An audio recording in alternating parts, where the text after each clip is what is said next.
आज हम बात करेंगे डॉक्टर कौशिक भुजानी जी से, जो कि मुंबई शहर के बहुत ही ज़्यादा फेमस र्यूमेटोलॉजिस्ट हैं। उनके पास 20 साल से ज़्यादा एक्सपीरियंस है र्यूमेटिक डिजीज़ेस ट्रीट करने का। Welcome doctor Kaushik Bhujani. Thank you very much. आज हम बात करेंगे र्यूमेटिक डिजीज़ेस के बारे में। बहुत सारे लोगों को डाउट रहता है कि र्यूमेटिक डिजीज़ेस एक्चुअली है क्या। ज़्यादातर लोगों को इस बारे में नॉलेज नहीं होती है। तो let's talk about rheumatic diseases. Rheumatic diseases actually है क्या? डिक्शनरी के हिसाब से रूमेटिक डिजीज़ेस मतलब रूमेटोलॉजी जो साइंस है वो साइंस है जोड़ों, हड्डियों, टेंडन्स, मसल्स, लिगामेंट्स का। लेकिन ये पूरा अर्थ नहीं बनता, क्योंकि रूमेटोलॉजी जो है ये वो साइंस है जिसमें पेशेंट्स की रोग प्रतिकारक शक्ति, जिसको हम इम्यूनिटी बोलते हैं, उसकी बीमारियों से हैं संबंधित। इसका मतलब ये नहीं है कि इम्यूनिटी कम है, इम्यूनिटी नॉर्मल है, लेकिन अपनी इम्यूनिटी जो अपने रक्षण के लिए बनी है वो अपने को गलती से परेशान करने लगती है। इसलिए ये साइंस जो है ये ऑटो इम्यून डिजीज़ेस का साइंस है। ऑटो मतलब हम खुद, इम्यून मतलब रोग प्रतिकारक शक्ति, हमारे खुद की रोग प्रतिकारक शक्ति से संबंधित बीमारियां। अर्थात इसको वात बोलो, संधिवात बोलो, किसी भाषा में वाई बोलो, ये सारी जो शब्द हैं वो इन बीमारियों को डिस्क्राइब करते हैं। बहुत सारे लोग पूछते हैं कि ये र्यूमेटिक डिजीज़ेस हैं, अगर किसी इंसान को होती है तो क्यों होती हैं? ये अगर जो आपकी टेंडेंसी है आपके शरीर की रोग प्रतिकारक शक्ति में कहीं ना कहीं पे जब जन्म से ही कोई चेंज हो और आपकी एक टेंडेंसी बन जाती है कि आपको ये बीमारियां हो सकती हैं, शुरुआत वहाँ से होती है। उसके बाद अगर जो किसी इन्फेक्शन से या किसी वेदर चेंज से, किसी बदलाव से अगर जो आपकी रोग प्रतिकारक शक्ति थोड़ी सी ट्रिगर हो जाए, थोड़ी सी उग्र हो जाए, तो ये इन्फेक्शन को लड़ने के साथ साथ खुद के शरीर के साथ लड़ने लगती है। अपना रक्षक अपना ही शत्रु बन जाता है। इसके लिए एक कोई छेड़ लग जाता है, कोई छेड़ देता है उसको, तब जाके ये होता है। यूजुअली हम लोग सुनते हैं, पेशेंट बोलते हैं आर्थराइटिस हो गया है। तो ये आर्थराइटिस क्या है? बेटा, आर्थ मतलब जोड़ और आइटिस मतलब सूजन। आर्थराइटिस मतलब जोड़ों में सूजन। आर्थराल्जिया अलग होता है, जोड़ों का दर्द है लेकिन उसमें सूजन, इन्फ्लेमेशन, गर्माहट, लाल रंग वो नहीं होता, दैट इज आर्थराल्जिया। लेकिन जहां पे लफ्ज आइटिस आया, जैसे कि अपेंडिसाइटिस, वो अपेंडिक्स में सूजन होता है। एसिडिटी से जब पेट में सूजन आ जाए तो गैस्ट्राइटिस कहते हैं। आंखों में सूजन आ जाए तो हम कंजंक्टिवाइटिस कहते हैं। उस तरह से जब जोड़ों में सूजन आ जाए तो आर्थराइटिस। और ये इसमें फिर अलग अलग टाइप के आर्थराइटिस, बहुत सारी बीमारियों में जोड़ों में दर्द होता है, लेकिन वो सारे जोड़ों के दर्द में आर्थराइटिस नहीं होता। आर्थराइटिस खुद से काफी तरह का होता है, more than 25 kinds. But otherwise auto immune diseases जिसमें बहुत सारी बीमारियों में जोड़ होता है, वो 100 से भी ज्यादा बीमारी है। सो आपको ये देखना है कि आर्थराइटिस है या जोड़ों का दर्द है, और फिर आप डिसाइड कीजिए बीमारी कहाँ जा रही है। हर र्यूमेटिक डिजीज में क्या आर्थराइटिस होना ही चाहिए? जोड़ों का दर्द होना चाहिए, होता है, सब में नहीं होता, उसमें भी वेरिएशंस है, कुछ बीमारियों में नहीं होता, लेकिन आर्थराइटिस ये विशिष्ट हो जाता है और इसमें पर्टिकुलर टाइप की बीमारी है।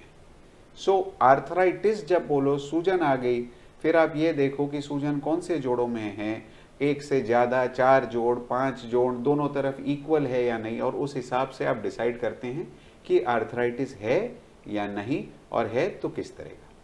अगर किसी पेशेंट को आर्थराइटिस होता है, तो क्या वो फैमिली में रन करता है, हेरिडिटरी होता है? नहीं, ओके। ऐसा नहीं होता। हो सकता है लेकिन ऐसा होता नहीं है। मदर टू डॉटर, जैसे कि रोमेटॉइड आर्थराइटिस का आमतौर पे ले लो, तो रोमेटॉइड आर्थराइटिस में 20% चांस है कि माँ को अगर जो बीमारी है तो बेटी को हो जाए, उनमें बहुत स्ट्रॉन्ग जेनेटिक टेंडेंसी होती है इसलिए हो जाता है। ज़्यादातर ऐसा नहीं होता। बहुत सारी ऑटो इम्यून बीमारियां हैं जो लाखों में एक होती है, वो जेनेटिक या हेरिडेटरी या ऐसा मतलब जेनेटिक टेंडेंसी है लेकिन वो हेरिडेटरी नहीं है। ये फ़र्क है जेनेटिक और हेरिडेटरी का। हालांकि कुछ बीमारियां ऐसी हैं जिसमें आप क्लासिफाई कर सकते हो कि अगर जो बाप को है तो बेटे को होगी। वो मर्दों में जो आर्थराइटिस होती है जिसको एंकाइलोजिंग स्पॉन्डिलाइटिस या स्पॉन्डिलोआर्थ्रोपैथी बोलते हैं, उसमें ये हो जाता है कि अगर जो फादर को है उनका एक जेनेटिक ब्लड टेस्ट किया जाता है, अगर जो वो पॉजिटिव है तो हमें पता होता है कि शायद जाके बेटे को भी आगे हो सकता है। गारंटी नहीं है क्योंकि ये जीन बहुत सारे लोगों में होता है, लेकिन अगर जो आर्थराइटिस है तो पॉसिबल है कि बाप से बेटे को भी आ सकता है। तो हम जनरली ऐसे केसेस में पूछते हैं कि आपकी मदर की साइड में कि आपके फादर की साइड में किसी को ये बीमारी है क्या, लेकिन ये बहुत कम मात्रा में। Most of the times chance कम है, यूजुअली ज़रूरी नहीं है कि किसी को हो तो उसकी फैमिली में लगे। क्या ये मेल्स और फीमेल्स में डिफरेंटली पाया जाता है या दोनों में एक साथ मतलब एक जैसे रेशियो में पाया जाता है? सबसे पहले तो चीज़ ये है कि ये बीमारियां मैक्सिमम औरतों को लगती हैं और इसीलिए इन बीमारियों को लक्ष्य देना बहुत ज़रूरी है, क्योंकि अगर जो एक औरत बीमार हो जाए तो पूरा घर बीमार हो जाता है, औरत के ऊपर घर चलता है। देर आर अदर फैक्टर्स, दूसरी चीज़ों जिनको ध्यान रख के उनको जल्द से जल्द ठीक करने की कोशिश करो ताकि पूरा घर पूरी फैमिली उस पर असर ना पड़ जाए। ये रूमेटिक डिजीजेस पूरी तरह से क्योर हो जाती हैं क्या? ये बीमारी आपकी रोग प्रतिकारक शक्ति की बीमारी है। अगर जो इसको बीमारी को परमानेंटली क्योर करना है तो आपको रोग प्रतिकारक शक्ति को ही खत्म कर देना पड़ेगा। वो करोगे तो इंसान कैसे जिएगा? ये बीमारियों को आप बहुत अच्छी तरह कंट्रोल करके इंसान को अच्छी जिंदगी दे सकते हैं। ज़्यादातर 90% पेशेंट्स को एक अच्छी लाइफ मिल सकती है, लेकिन दवाइयाँ चालू रहेगी। अब ये सुनने पे बहुत सारे पेशेंट्स ये बोलते हैं कि क्या है दवाई जिंदगी भर खानी, लेकिन बात यह है कि डायबिटीज़ में तो खाते हो, थायराइड में तो खाते हो, किडनी फेलियर में खाते हो। ऐसी कौन सी बीमारी है जिसमें आप दवाई लॉन्ग टर्म नहीं खाते? सिर्फ मलेरिया, टीबी, टाइफॉइड, निमोनिया, ऐसी जो कुछ बीमारियां हैं जो इन्फेक्शंस हैं वो ठीक होती है, बाकी तो सब में दवाई खाते हैं। लेकिन ये कोई समझता नहीं, लोग डिप्रेशन में आ जाते हैं। ये लाइफ लॉन्ग बीमारी है। मेरे को डायबिटीज़ है, मैं खा रहा हूँ दवाई, क्या फ़र्क पड़ा उससे? आपको लग रहा है मेरी शक्ल से? बात ये है कि इसको एक्सेप्ट करके इस बीमारी को लड़ने की हिम्मत रख के दबा के रखो, दवाइयाँ लेते रहो। शुरुआत में दवाइयाँ ज़्यादा होंगी, उसके बाद धीरे धीरे जैसे बीमारी कंट्रोल होगी दवाइयाँ कम हो जाएंगी, लेकिन दवाई कुछ ना कुछ तो चालू रहेगी। अगर जो कोई आपको ये प्रॉमिस करता है कि मैं जड़ से ये बीमारी निकाल दूंगा, तो उस छल कपट में ना ही फंसो। ओके।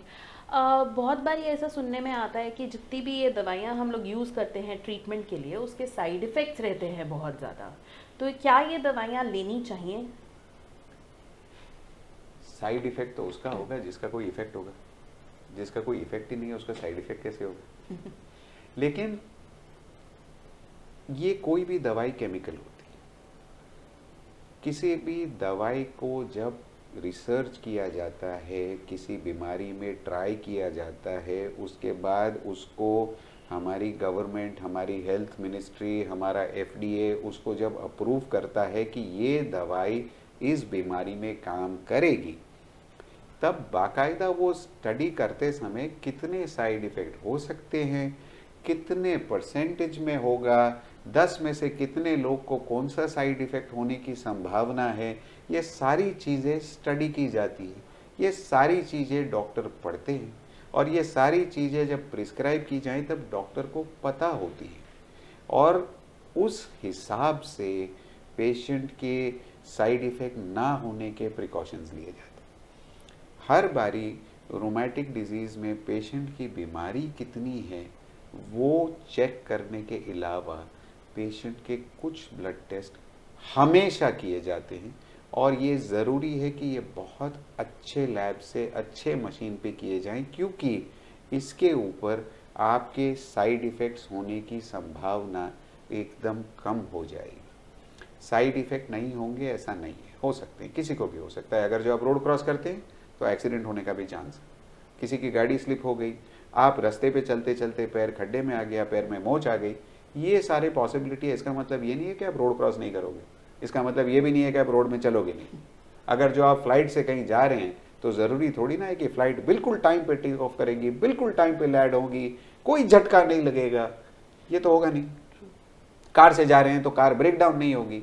ये सारे साइड इफ़ेक्ट्स तो होते हैं, कितनों को होते हैं, रोज़ तो नहीं होते। इसी तरह से हम प्रिकॉशन ले लें, हम देख लें, पेशेंट को हम पहले ही समझा देते हैं कि हमें ये ध्यान रखना है, ये ध्यान रखना है, ये ध्यान रखना है। हर फॉलोअप में हम पेशेंट्स के लिवर, किडनी, ये सारे साइड इफ़ेक्ट्स हैं नहीं है देख के ही आगे की दवाई देते हैं। तो ये सारा प्रिकॉशन तो लिया जाता है, लेकिन ये कहना कि नहीं नहीं हमारी दवाइयों से कोई साइड इफ़ेक्ट होने की संभावना नहीं है, तो गलत है।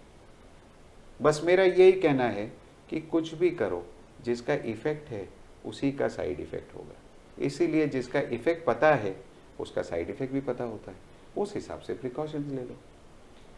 बहुत बार ऐसा बोला जाता है कि जो दवाइयाँ रूमेटिक डिजीजेस ट्रीट करने के लिए यूज़ होती हैं वो सब स्टीरॉयड होती हैं, और स्टीरॉयड माना जाता है कि हमारी बॉडी के लिए बहुत बुरा है। तो इसका क्या आंसर है? स्टीरॉयड परमानेंट दवाई नहीं है किसी भी रूमेटिक बीमारी की, सबसे पहली चीज़। दूसरी चीज़, अगर जो स्टीरॉयड या पेन किलर इसी पे पेशेंट को रखना है तो पेशेंट की बीमारी भी क्योर नहीं होगी, कंट्रोल नहीं होगी, पेशेंट ठीक भी नहीं होगा, सिर्फ दबा रहेगा टेम्पररीली।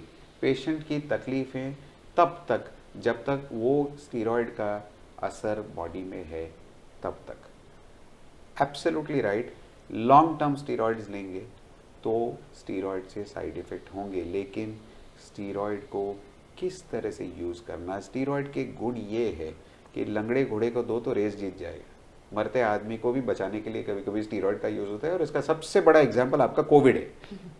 इससे ज़्यादा तो आप क्या बताएंगे अभी। मतलब स्टीरॉयड को किस तरह से, किस बीमारी में, किस हद तक यूज़ करना है और कितने समय तक। अगर जो ये सारी चीज़ें वेल टाइम्ड, वेल कैलकुलेटेड है तो स्टीरॉयड अमृत का काम करेगी, नहीं तो वो जहर बन जाएगी। लॉन्ग टर्म देंगे स्टीरॉयड को, बेशक साइड इफ़ेक्ट्स हों, diabetes, blood pressure, glaucoma, cataract, हड्डियों की कमज़ोरी, ये सारी चीज़ें हो सकती है, लेकिन सबसे बड़ी चीज़ समझना है कितने डोज में दे रहे हो, कितने समय तक दे रहे हो। ये सारी तकलीफ़ें लंबे अरसे पे स्टीरॉयड देने पे होती है। अगर जो कोई पेशेंट बेड रिडन है, मेरे पास स्ट्रेचर पे लाया जाता है, जो खुद नहा नहीं सकता, कुछ खाना नहीं खा सकता, कुछ टॉयलेट नहीं जा सकता, और मैं उसको मेरी स्लो एंटी रूमेटिक दवाई दे दूं और बोलूं कि अभी आप अगले 2-3 महीने तक पलंग पे पड़े रहिए ऐसे ही, और जब मेरी दवाई काम करेगी तब की तब देखेंगे, तो पेशेंट मुझे पागल ही समझेगा। तब हम शॉर्ट टर्म के लिए स्टीरॉयड्स यूज़ करते हैं। तो जब हम दवाइयाँ शुरू करते हैं उसके साथ में स्टीरॉयड कम डोज में देते हैं, और धीरे धीरे धीरे जैसे हमारी एंटी रूमेटिक ड्रग्स का असर शुरू होता है वैसे हम धीरे धीरे धीरे स्टीरॉयड्स को निकाल देते हैं, और इसको हम ब्रिज थेरेपी कहते हैं। कितने डोज में, कितने समय तक और किस बीमारी में इसको यूज़ करो, ये ही अहम है, तो ये साइड इफ़ेक्ट नहीं। इंडिया में जैसे आपको पता है कि लोग आयुर्वेदिक ट्रीटमेंट और होम्योपैथिक ट्रीटमेंट की तरफ बहुत जाते हैं, तो रूमेटिक डिजीज़ में अगर एलोपैथिक ट्रीटमेंट चल रहा हो तो साथ में आयुर्वेदिक एंड होम्योपैथिक ले सकते हैं क्या, और कितना इफेक्टिव रहता है वो? सबसे पहली चीज़ ये कि पैथी कोई भी खराब नहीं। पैथी, हर पैथी की अपनी जगह है मेडिसिन में, चाहे वो आयुर्वेदिक हो, चाहे होम्योपैथी हो, चाहे एलोपैथी हो, लेकिन किसी भी पैथी को मिक्स ना करें, क्योंकि अगर जो आप मिसाल के तौर पे आयुर्वेदिक और एलोपैथी साथ में लेते हैं और पेशेंट को साइड इफ़ेक्ट हो गया, अब किस चीज़ से कौन सा साइड इफ़ेक्ट हुआ है कैसे डिसाइड करोगे? मतलब आपने दोनों दवाइयाँ बंद कर ली। अगर जो आपको बेनिफिट मिल गया, किस्मत से आप लकी थे और आपको बेनिफिट मिला, साइड इफ़ेक्ट नहीं हुए, तो किससे बेनिफिट मिला ये भी पता नहीं। मतलब दोनों ज़िंदगी भर खाओ। यहाँ पे पेशेंट वैसे ही कतरा रहे हैं कि हमें दवाई कितने समय तक खानी पड़ेगी, और अब हम कह रहे हैं कि दो पैथी के मिक्स करके एक साथ ज़िंदगी भर खाते रहो जब तक आपको कोई साइड इफेक्ट नहीं होता। जब साइड इफेक्ट होगा तब दोनों बंद कर दो और फिर वापस पलंग पे आ जाओ, या तो वापस किसी जानलेवा कंडीशन में पहुंच जाओ। कभी भी किसी भी बीमारी के लिए दो पैथी एक साथ मिक्स ना करें। अब वो चाहे एलोपैथी के साथ कोई पैथी हो या दो अल्टरनेटिव पैथी जैसे कि आयुर्वेदिक और होम्योपैथी, इसको भी मिक्स ना करें। एक डॉक्टर को पकड़ो, एक पैथी को पकड़ो, उसका पूरा न्याय करो, देख लो आपको कितना रिजल्ट मिल रहा है, आपको कितने साइड इफेक्ट है, फिर डिसाइड करो कि आपने चेंज करना है, आपने यही पैथी फॉलो करनी है, आपकी तबीयत कितनी अच्छी हुई, कितनी नहीं हुई, आप संतुष्ट हैं या नहीं, आपको कोई तकलीफ है या नहीं, और उसके बाद ये सारी चीज़ों को नाप तोल के आप डिसाइड कीजिए कि आपको पैथी चेंज करनी है या इसी पे रहना है। लेकिन कृपा करके दोनों मिक्स ना करें। Thank you so much, sir. Thank you for giving us your valuable time, and thank you for sharing such important information, such valuable information with us. I hope this information will be very beneficial for you all, for all the patients, and for all the viewers. Thank you. Thank you.